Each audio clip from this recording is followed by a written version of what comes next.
Chapter 19. Then Pilate took Jesus and had him flogged. The soldiers twisted together a crown of thorns and put it on his head.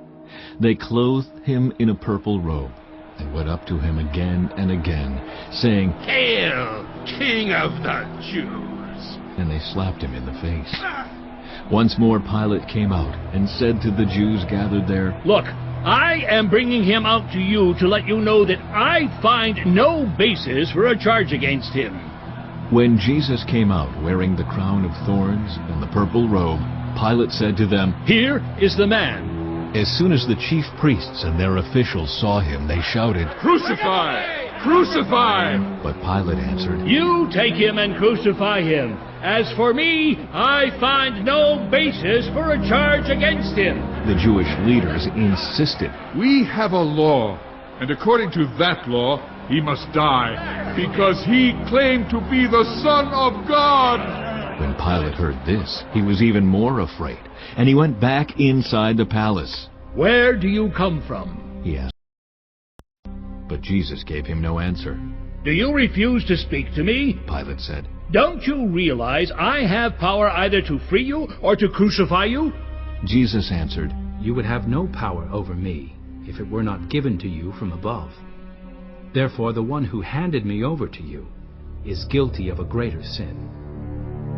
From then on, Pilate tried to set Jesus free, but the Jewish leaders kept shouting, "If you let this man go, you are no friend of Caesar. Anyone who claims to be a king opposes Caesar." When Pilate heard this, he brought Jesus out and sat down on the judge's seat at a place known as the Stone Pavement, which in Aramaic is Gabbatha. It was the day of preparation of the Passover. It was about noon. "Here is your king." Pilate said to the Jews. But they shouted, "Take him away! Take him away! Crucify him!" "Shall I crucify your king?" Pilate asked. "We have no king but Caesar," The chief priests answered. Finally, Pilate handed him over to them to be crucified.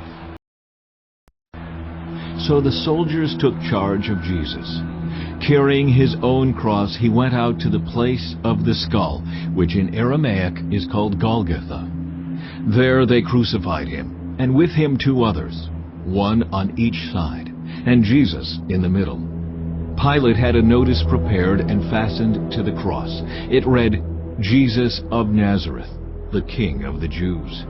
Many of the Jews read this sign, for the place where Jesus was crucified was near the city, and the sign was written in Aramaic, Latin, and Greek.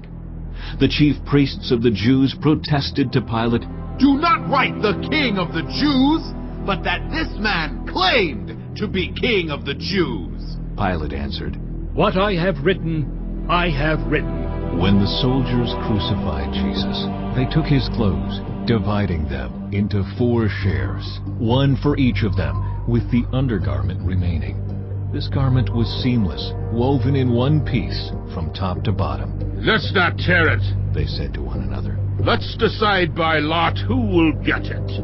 This happened, that the scripture might be fulfilled that said, "They divided my clothes among them, and cast lots for my garment."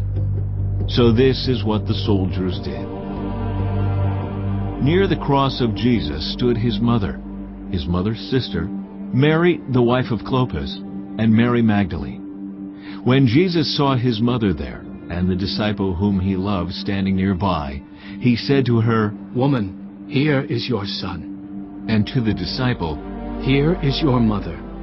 From that time on, this disciple took her into his home.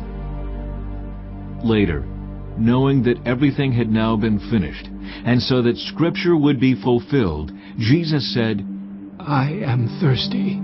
A jar of wine vinegar was there. So they soaked a sponge in it, put the sponge on a stalk of the hyssop plant, and lifted it to Jesus' lips. When he had received the drink, Jesus said, "It is finished." With that, he bowed his head and gave up his spirit. Now it was the day of preparation, and the next day was to be a special Sabbath. Because the Jewish leaders did not want the bodies left on the crosses during the Sabbath, they asked Pilate to have the legs broken and the bodies taken down. The soldiers therefore came and broke the legs of the first man who had been crucified with Jesus, and then those of the other. But when they came to Jesus and found that he was already dead, they did not break his legs. Instead, one of the soldiers pierced Jesus' side with a spear, bringing a sudden flow of blood and water. The man who saw it has given testimony, and his testimony is true. He knows that he tells the truth, and he testifies so that you also may believe. These things happened so that the scripture would be fulfilled, "Not one of his bones will be broken," and, as another scripture says, "They will look on the one they have pierced." Later, Joseph of Arimathea asked Pilate for the body of Jesus. Now Joseph was a disciple of Jesus, but secretly, because he feared the Jewish leaders. With Pilate's permission, he came and took the body away. He was accompanied by Nicodemus, the man who earlier had visited Jesus at night. Nicodemus brought a mixture of myrrh and aloes, about 75 pounds. Taking Jesus' body, the two of them wrapped it, with the spices, in strips of linen. This was in accordance with Jewish burial customs. At the place where Jesus was crucified, there was a garden, and in the garden a new tomb, in which no one had ever been laid. Because it was the Jewish day of preparation, and since the tomb was nearby, they laid Jesus there.